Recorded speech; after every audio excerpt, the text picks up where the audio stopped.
Ethan Cole was not like the other students at Orion Academy. He was quiet, calm, and always stayed at the back of the class. While others laughed, whispered, and played around, Ethan simply watched.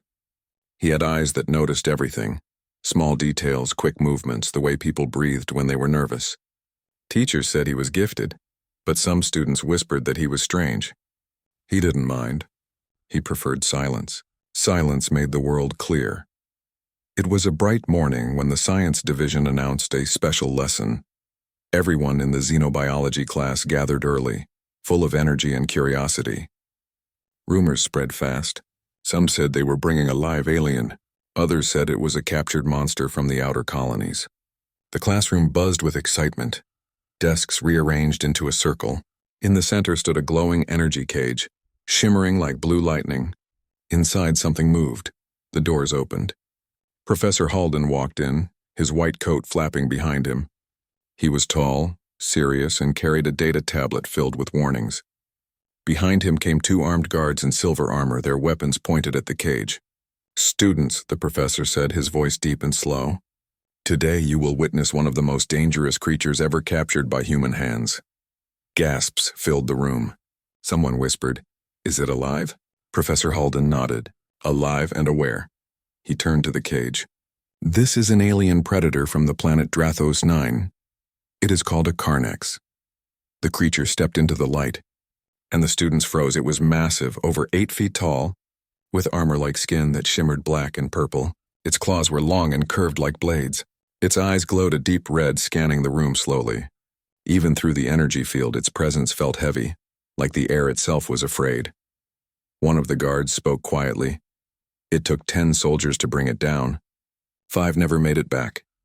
A girl near Ethan covered her mouth. Another student laughed nervously. "And we're supposed to study it?" The professor raised his hand. "Calm yourselves. The cage is secure. Observe from a distance. This is a rare chance to see what nature can create on other worlds." Ethan leaned forward, studying the creature carefully. Its chest moved with slow, heavy breaths. Every movement looked controlled, powerful. But its eyes, those glowing red eyes, didn't wander like the others thought. They focused. On him, Ethan's spine stiffened. The alien stared directly at him, never blinking. Its claws tapped once against the energy barrier. Just once. But the sound was sharp and clear. Tap. The cage flickered faintly. Professor Halden continued speaking, explaining the Carnex's biology, but Ethan barely heard a word. He couldn't look away. He felt something, an echo, like a heartbeat that wasn't his own, deep inside his head. For a second he thought he heard a voice, a whisper too faint to understand. Then it was gone. The alien tilted its head slightly, almost curious. Its eyes narrowed, and for a brief moment Ethan thought it looked intelligent. Not just a beast, not just a predator, something more. The lights in the room flickered once, then again. The hum of the energy cage rose in pitch. Professor Halden frowned. "Power fluctuation? Not now." He checked his tablet quickly. "Stay back, everyone." The alien's eyes brightened, glowing like fire. It stood taller, muscles tightening under its dark skin.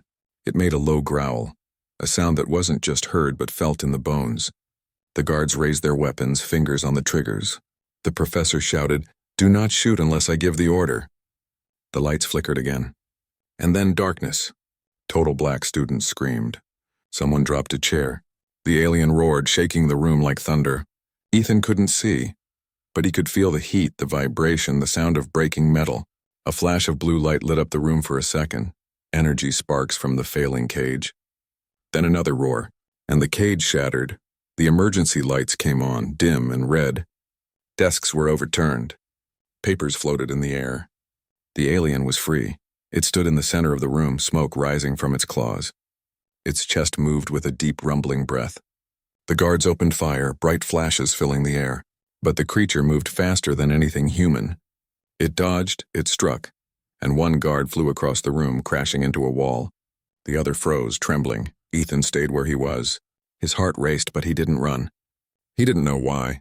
Maybe it was fear, or maybe something deeper. He just couldn't move. The alien turned again, its gaze locking on him once more. Its claws lowered. Its eyes dimmed slightly, no longer blazing red. It took one step closer, then another. Everyone else backed away, screaming. But Ethan stood still. The alien's shadow covered him completely. It leaned down, its face inches from his. He could see his reflection in its glowing eyes. Then the creature made a sound. Not a roar, not a growl. A deep, strange sound. Almost like a sigh, Ethan whispered. "What are you?" The alien blinked slowly, watching him. Then the power returned, flooding the room with white light. In that flash, Ethan saw something no one else did. The alien's expression was not anger. It was something else. Recognition. And as the alarm screamed and the soldiers rushed in, Ethan knew this was no ordinary monster. Something ancient had just awakened, and it had chosen him. The alarm screamed through the academy halls like dying sirens. Red lights flashed against steel walls, painting everything in panic and chaos. Students were shouting, running in every direction. Some tripped over chairs. Others pressed against the walls, searching for exits that weren't there. The air smelled of smoke, fear, and ozone from burnt energy coils. The Carnex stood in the middle of the room, free from its cage, surrounded by broken glass and blue sparks. It towered above everyone, breathing heavily, every breath like thunder in the small classroom. Its claws glowed faintly from the heat of the shattered cage. The creature turned its head slowly, scanning the humans around it, and then it growled. Professor Halden shouted, "Security teams to Lab Room C, now!" His voice cracked, but he didn't move closer. The two guards who were still standing raised their plasma rifles, shaking. The alien's red eyes flashed brighter, and the air felt heavier, thicker, like the room itself was shrinking. Ethan still hadn't moved. He stood between the rows of overturned desks, heart pounding in his chest. He didn't understand why he wasn't running. Every instinct told him to escape, but something stronger held him there. A strange calm washed over him, the same strange feeling he had felt before the power went out. It was like he and the creature were connected by an invisible thread. The alien took one slow step toward Ethan. The ground trembled beneath its weight. Another step. The guards shouted, "Stop right there!" They fired bolts of blue plasma cut through the air. Each shot hit the alien's armored skin, leaving small burns but no real damage. The creature turned its head and roared, the sound so powerful that the windows shattered. One guard flew backward from the force of the shockwave, hitting the far wall and going silent. The other dropped his weapon and ran for the door. The professor tried to stay brave, but fear was clear in his eyes. He pressed a command on his tablet, activating the containment lockdown. Metal shutters began closing over the windows and exits with a loud clang, but the alien was faster. With one powerful leap, it crashed through a half-closed door before the locks could seal it. Students screamed and scattered. Ethan finally moved, but not away from it. He ran toward the door the alien had broken through. Professor Halden shouted after him, "Cole, are you insane? Get back here." But Ethan didn't listen. Something inside him said he had to follow. The hallway outside was filled with smoke and red emergency lights. Sirens echoed through the entire building. The alien was at the far end of the corridor, hunched low, breathing hard. When it heard Ethan's footsteps, it turned its head. For a brief second, its eyes softened. Then it spoke, inside Ethan's mind. Hunter's blood. The voice was deep and echoing, not like a language, but a thought. Ethan froze. His lips parted slightly, trying to speak, but no sound came out. The alien stood still as if waiting for something. Then voices came from behind, security soldiers rushing in.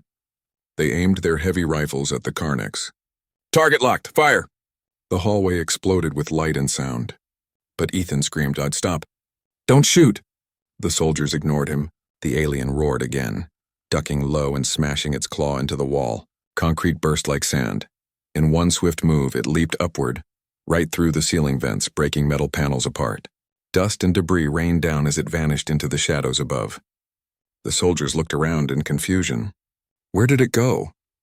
One shouted. Professor Halden arrived just then, face pale and furious. "Get that thing back in containment," he yelled. Then he grabbed Ethan's shoulder. "And you! You could have been killed." Ethan didn't answer. He was staring at the ceiling where the alien had escaped. He could still feel it like a pulse in the back of his mind. It wasn't gone. It was watching. Outside the academy, the storm was rising. Dark clouds rolled over the city, lightning flashing between the towers. Far above, a shadow moved across the rooftops, fast, silent, powerful. The Carnex climbed higher, its claws gripping metal and glass like it was climbing the jungle trees of its home world. For a creature bred for battle, this new world was strange, but familiar, and it had found something it had not felt for centuries, the presence of the hunter's bloodline. Inside the academy, chaos continued. Students were evacuated. The security system locked the building down and news drones hovered above to record the event. Reporters called it a containment breach. Scientists called it a disaster. But Ethan knew it was something else. Something older. Something personal. As night fell, he sat in the medical bay silent with a blanket around his shoulders. He could hear the rain tapping on the windows. Professor Holden stood beside him, looking exhausted. "You should be dead," the man said quietly. "That thing spared you. Why?" Ethan stared at the floor. "I don't know," he whispered. But in truth, he did know. He just couldn't explain it. That voice in his head, it wasn't gone. It whispered softly now, almost like a memory. "We remember your kind. The first hunter. The one who stood alone." Ethan closed his eyes, shivering. Somewhere out there in the storm, the alien predator was still free, and for some reason it had bowed before him, not out of fear, but out of recognition. As the sirens faded and the night grew quiet, one thought filled Ethan's mind. This wasn't the end of the chaos. It was only the beginning. Night swallowed the Orion Academy. The storm outside raged on, lightning flashing like white fire across the sky. Security drones floated through the dark corridors, their red eyes scanning every corner. The alarm had stopped hours ago, but no one was calm. The Carnex was still missing. Some said it had escaped the campus. Others said it was hiding, waiting. Either way, everyone was afraid, everyone except Ethan Cole. He sat alone in his dorm room, staring out the window. The rain ran down the glass in thin silver lines. He hadn't slept since the attack. Every time he closed his eyes, he saw those glowing red eyes staring back. He heard that voice, deep, ancient, and powerful, whispering in his mind. Hunter's blood. The words refused to leave him. Ethan's hands trembled slightly. He didn't understand what the alien had meant. Was it talking about him? His family? He had no special background. His parents were miners from Mars Colony 7. There was nothing hunter about him. And yet that voice felt familiar, almost like it was buried deep inside his DNA. Suddenly his door beeped. "Ethan," said a voice. It was Professor Holden. He looked tired, older than before, his eyes full of worry. He stepped in and lowered his voice. "Security teams still haven't found the Carnex. It's like it vanished." He sighed and rubbed his forehead. "Cole, I don't know how you survived, but you need to tell me everything you saw." Ethan hesitated. "I think it spoke to me." The professor frowned. "It spoke? You mean it made sounds?" "No," Ethan said slowly. "It spoke inside my head." Holden's eyes widened. "Telepathy? That species isn't supposed to have that ability." Ethan nodded weakly. "It said something about a hunter." The professor froze for a long moment. Then he whispered, "That's impossible." Before Ethan could ask what he meant, the academy lights flickered again. Boom! Thunder rolled across the sky. The power dimmed to red emergency lighting. Both turned toward the window. There, through the rain, stood a giant shadow, tall, silent, unmoving. Lightning flashed, and for a split second Ethan saw it. The Carnex standing on the rooftop across from his dorm. Holden gasped. "It found you." He reached for his communicator, but Ethan grabbed his arm. "Wait." The professor looked at him like he was insane. "Wait, that thing killed 3 guards." But Ethan stepped forward. "It won't hurt me." He didn't know why he said it, but every cell in his body told him it was true. Ignoring Holden's protests, Ethan opened the window and stepped out onto the rain-soaked balcony. Cold wind hit his face. Lightning lit up the dark sky. Across the gap between buildings, the Carnex stood, its armor glistening with rain. It didn't move. Then it leaped. The sound of its landing shook the metal balcony. Professor Holden stumbled backward in fear. The creature loomed over Ethan, taller than any human, its red eyes burning bright. Ethan's heart raced, but he didn't step back. He looked straight up at it, unflinching. The Carnex made a low rumbling sound, deep and guttural. For a moment, Ethan thought it was preparing to strike. Then it knelt, slowly, heavily, like a mountain bowing to the earth. Its massive head lowered until its forehead nearly touched the floor. Holden's voice trembled. "It's bowing." He couldn't believe what he was seeing. The alien predator, the same beast that had killed armed men, was kneeling before a human boy. Rain poured down its armored back, pooling around its claws. It stayed motionless, waiting almost. "Reverend," Ethan whispered. "Why are you doing this?" The Carnex raised its head slightly, eyes glowing softer now, not with rage, but recognition. A deep voice filled Ethan's mind again, calm and thunderous. "You are of the blood." The first hunter's line. "The enemy of the hive." Ethan staggered, holding his head as the voice filled him with flashes, images of ancient battles. He saw men and women in armor fighting monstrous swarms of creatures across alien skies. He saw a warrior, human, standing above mountains of fallen beasts holding a burning spear of light. And beside that warrior, kneeling in loyalty, stood a Carnex. Then the vision vanished. Ethan gasped for air. His knees felt weak. He looked at the alien. "You served humans before?" The Carnex nodded once, slow and solemn. "We served the hunters. We followed their scent, their strength, their honor. You are their echo." Halden stepped forward, still cautious. "If that's true, this changes everything. The old myths were right. Humans once fought the hive." The Carnex turned its gaze toward him, and Halden flinched back. The creature's voice echoed again, deeper this time. "The hive rises once more. The stars burn. The hunter must awaken." Before anyone could speak, the Academy's outer sirens blared again, long and sharp. A security drone hovered outside the balcony, scanning them. "Unauthorized entity detected. Target locked." The drone's cannons powered up. Halden shouted, "Get inside!"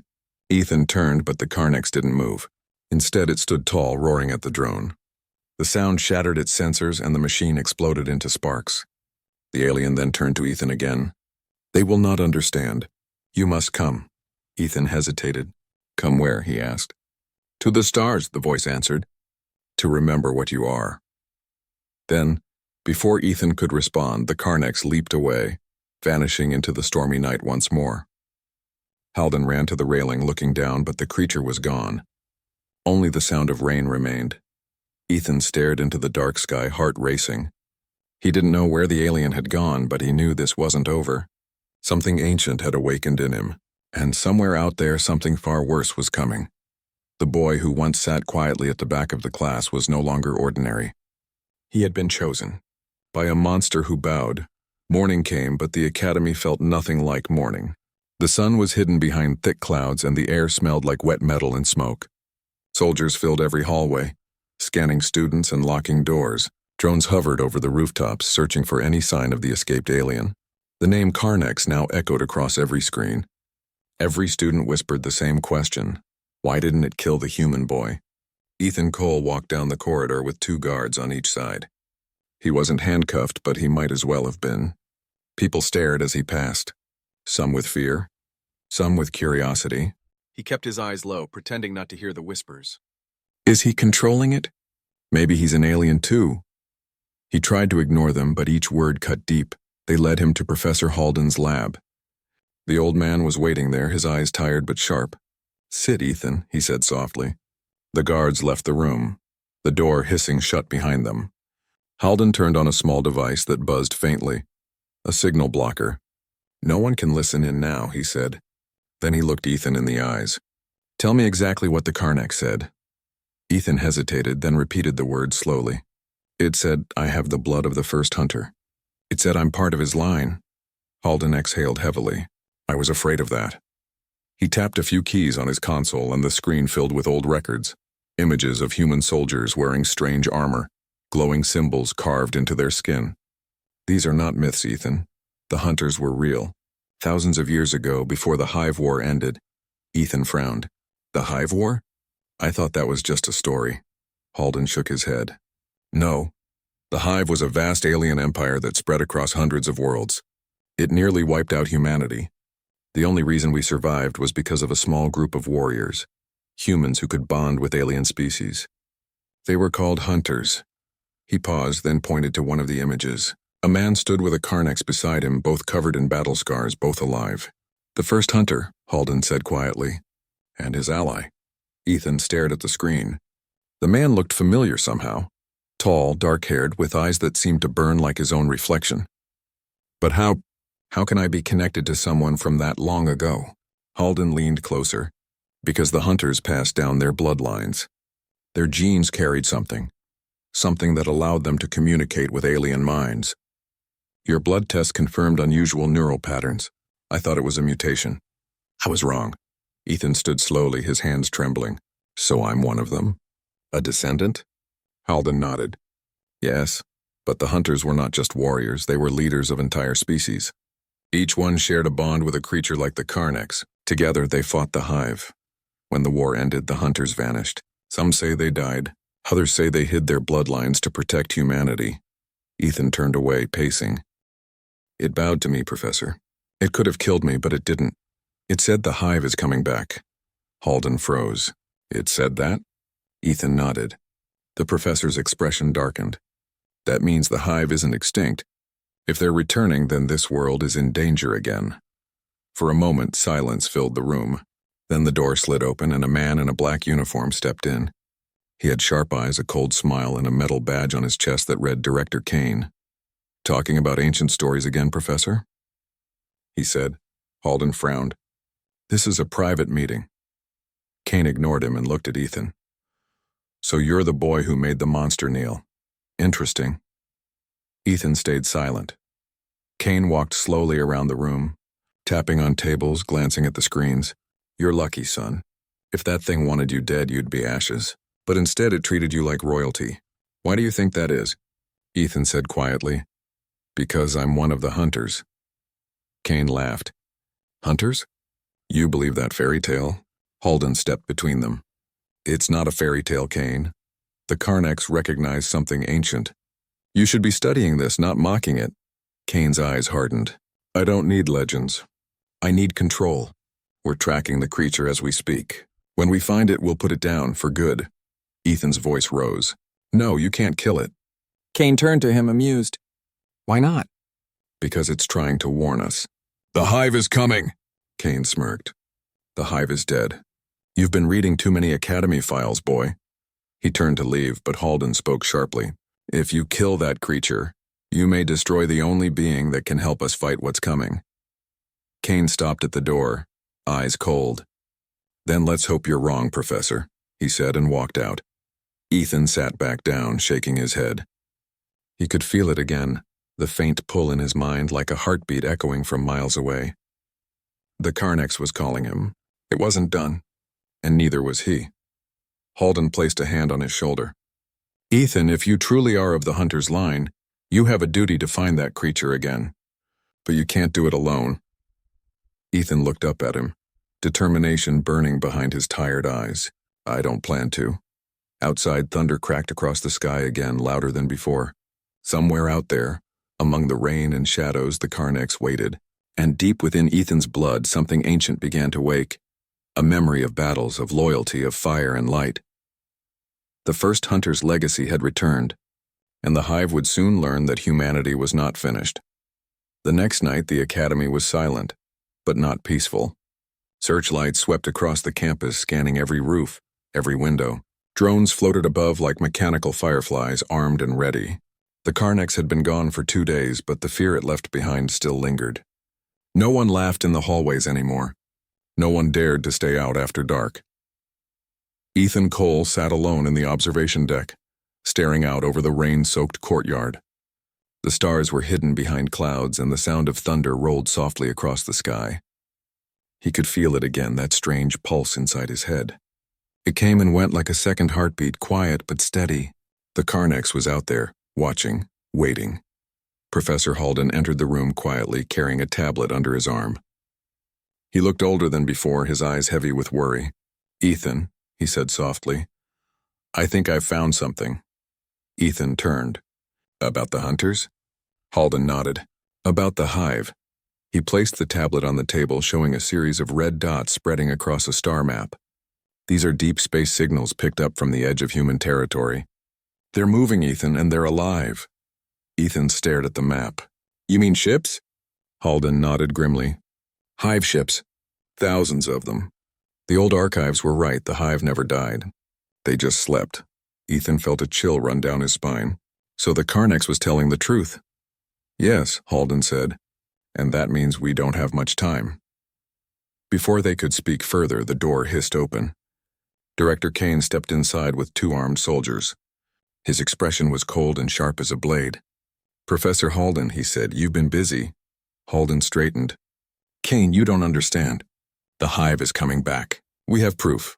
Kane smiled faintly. I don't need proof. I need order. And this boy, he pointed at Ethan, is the key to chaos. Ethan stood, fists clenched. You're still planning to kill the Karnaks, aren't you? Kane's smile widened. Kill it? No, capture it. Dissect it, study it. If that thing truly recognizes you, we'll use you to lure it in. Halden's eyes widened. That's madness. It's not an animal, it's intelligent. Kane stepped closer, lowering his voice. Intelligent or not, it's dangerous. And I don't take orders from myths. He turned to his soldiers. Take the boy to the containment wing. I want him under guard. The soldiers moved forward, but Ethan took a step back. His heart raced, and then he felt it again. That voice, deep, ancient, inside his mind. They come for you, young hunter. But fear not. I come too. Before he could react, the floor trembled. A low rumble echoed through the academy walls. The lights flickered. Alarms began to scream. Kane looked around sharply. What the hell was that? Halden's face went pale. It's here. The soldiers rushed to the windows and froze. From the sky above, a massive shadow descended through the storm. Lightning flashed, revealing dark wings and glowing red eyes. The Karnaks landed on the courtyard with an impact that shook the ground. Glass shattered. Sirens blared. The soldiers opened fire, but their bullets ricocheted harmlessly off its armored skin. Ethan felt the pulse in his head grow stronger, brighter, like fire. He could hear the alien's voice clearly now. Stand your ground. I will not harm them unless I must. Kane shouted into his communicator. All units, take it down, now. Drones swarmed through the air, firing plasma bolts. The Karnaks moved like a shadow, smashing one drone after another. Its eyes glowed with fury, but its movements were controlled, deliberate. It wasn't there to destroy. It was there for Ethan. Halden grabbed Ethan's shoulder. Go before Kane kills it. Ethan hesitated, but the alien's voice called again. Come, Hunter. The hive rises. You cannot hide. Ethan ran toward the elevator, dodging soldiers who shouted his name. Halden stayed behind, shouting at Kane. You fool! You're making a war we can't win. Kane ignored him, barking orders into his radio. Outside, the Karnaks tore through the security barriers and climbed up the academy's outer wall. When the elevator doors opened, Ethan was already waiting on the roof. Rain hammered down as the alien emerged from the storm, claws gripping the edge. It stood before him, breathing heavily. Lightning flashed behind it, making it look like a living shadow of power. Ethan took a step forward. Why me? Why are you doing this? The alien knelt once more, lowering its head. Because your blood remembers. And the hive is moving again. A deafening explosion shook the roof. Kane's troops had arrived. They aimed their weapons at the Karnaks. Kane shouted through a loudspeaker. Step away from it, Cole. That's an order! Ethan turned toward the soldiers, rain dripping from his hair. His voice was steady. If you shoot, you'll start the war early. Kane laughed bitterly. The war's already here, boy. He gave the order. The soldiers fired. Blinding light filled the rooftop, but something strange happened. The bolts of plasma bent in midair, twisting away from Ethan. A shimmering field surrounded him and the Karnaks. Ethan looked at his hands, glowing faintly with the same blue light that once caged the alien. The Karnaks' voice echoed again. The bond awakens. The hunter and the beast. One mind, one purpose. The soldiers stopped shooting, frozen in shock. Kane's expression shifted from anger to fear. What are you? He whispered. Ethan looked at him, eyes glowing faintly now, his voice calm but cold. Human, he said. And something more. The Karnak spread its wings. Energy rippled through the air. Ethan stepped beside it, the storm howling around them. Below, alarms screamed and chaos filled the academy. But on that roof, one truth became clear. The hunters had returned. And the hive would soon follow. With a burst of blue light, the Karnaks leapt into the sky, carrying Ethan into the storm. Kane could only watch as they vanished into the night, leaving behind the shattered remains of human control. Far above the clouds, the stars blinked, and among them the hive stirred. The storm had ended. The sky was quiet, washed clean by rain. But high above the clouds, two figures cut through the night, one human, one alien. The Karnak soared on wings of dark metal and muscle, each beat shaking the air. Ethan Cole clung to its back, wind tearing through his hair, his eyes wide with awe. Below them, the Orion Academy burned. Fires flickered across the rooftops. Sirens wailed like cries of a dying world. Ethan looked down. "We can't just leave them," he shouted over the roar. The alien's deep voice echoed inside his head. They will live. "But if we stay, we die. The hive watches even now." Ethan turned his gaze to the stars ahead. Then where are we going? "To the place where hunters are born." The Karnax angled upward, piercing through the last layer of cloud. And suddenly, the stars appeared. Endless. Bright. Alive. Ethan had seen space before from training simulators, but this was different. This was real. He could feel its silence pressing against him, ancient and infinite. Below, the Karnax's back split open, revealing a metallic seat and glowing control panels. Ethan sat, gripping the handles as the alien's body merged with the craft itself, transforming into a living ship. "We travel to the relic world of Arkan," the alien said. "It is where the first hunter made his stand." Ethan's voice trembled slightly. "And what will I find there?" "Answers. And war." They flew in silence for a long time, stars streaking past like rivers of light. Ethan tried to piece together everything that had happened, the cage, the bow, the bond. He felt different now, stronger. He could sense the alien's emotions like faint colors in his mind. Calm, sadness, respect. They were no longer strangers. Finally, they approached a planet wrapped in silver mist. Ruins covered its surface, massive stone towers shaped like spears pointing toward the sky. When they landed, Ethan stepped onto the cracked ground, his boots sinking into ancient dust. The place felt heavy, full of memories. Statues of humans and aliens stood side by side, their faces worn away by time. Ethan whispered, "This is where it happened." The Karnax nodded slowly. Here, the hunters made their final stand. They defeated the hive, but they paid in blood. The alien's voice softened. "I was born from their war. My ancestors served your kind. We never forgot." Ethan walked among the ruins, touching the walls. Strange symbols glowed faintly under his hand, as if the planet itself recognized him. Images appeared. Battles in the stars, fleets burning, humans and Karnax fighting side by side. He saw the first hunter holding a spear of light, commanding both human and alien armies. And then, he saw the hive. They came like a living storm, creatures of shadow and hunger, their bodies fused with metal and bone. They devoured everything, but they feared the hunters. They feared the bond between man and beast. Ethan pulled his hand back, gasping. "They're coming again," he said. "And we're not ready."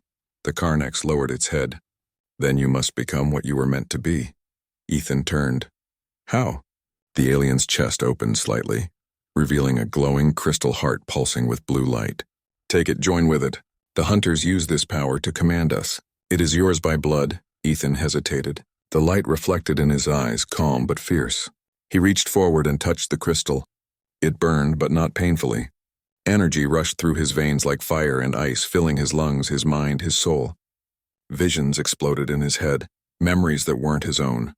He saw the first hunter again standing before the hive queen. He heard the words, "Humanity does not bow." When the light faded, Ethan stood taller, eyes glowing faint blue. He could feel the Karnax's heartbeat merging with his own. Their minds were linked completely now, two lives sharing one will. "You are ready," the alien said. Ethan nodded slowly. "Then it's time." He looked toward the stars. Far in the distance, a red glow shimmered across the void, like fire spreading through space. Hive ships. Hundreds of them. They were moving, alive, unstoppable. Ethan clenched his fists. "We'll need help. We can't fight them alone." "Others will come," the Karnax said. "The bloodlines were scattered, but they remain. You will call them." Ethan climbed onto the creature's back once more. As they rose into the sky, the planet below shimmered, its ruins lighting up with ancient energy, reawakening after centuries of silence. The legend of the hunters was alive again. Back on Earth, Director Kane watched from a control tower, eyes wide as his radar filled with unknown signals. Dozens of them, massive shapes entering human space. His officers shouted, "Sir, we're detecting hive movement." Kane's hand shook as he whispered, "Dear God." He was right. The Karnax soared past the moon, Ethan at its side. He felt no fear now, only purpose. He wasn't the quiet boy in the back of the class anymore. He was something else, something born from humanity's oldest memory. As they crossed the void, the alien spoke once more. "What will you do, young hunter?" Ethan's voice was calm, steady, and filled with fire. "I'll find the others. I'll unite them. And then—" He looked at the growing swarm ahead. "I'll hunt." The Carnex let out a deep, thunderous roar that echoed through the stars. Energy flared from its wings as they dove toward the red light of the hive. Humanity's war had begun again, but this time they would not fight alone. In the silence between the stars, a new legend was born. The hunters had returned, and the hive would remember their fear.